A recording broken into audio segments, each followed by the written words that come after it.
Hi there, it's Valerie Hall Little, the business architect, and today I'm coming to you from my car.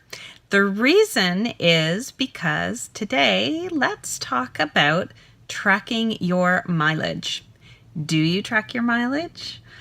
Do you track it with a pen and paper, or do you do what I used to do and go back through my calendar and try to do some forensic accounting and figure out, what did I do on that date? And I wonder how far that was. And then I'll go into Google Maps and figure out the mileage or figure out the distance, and then I'll multiply it by what I needed to and figure it out that way.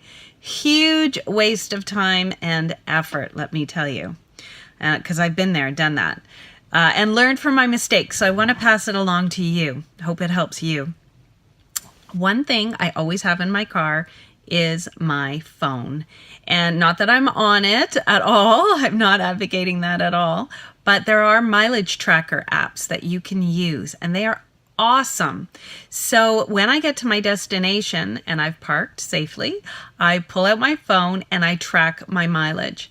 In fact, a new app that I'm using now has a GPS on it, and it automatically will gauge the distance that I've driven and multiply that by the amount that I'm allocated.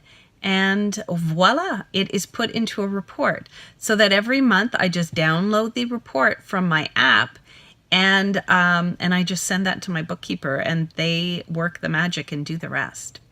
So your homework this week is to go into the App Store for the phone, that whether you use an Android, a BlackBerry, or actually I don't know if BlackBerries have these apps, or your iPhone, and just do a search for a mileage app and look to see which one would work for you.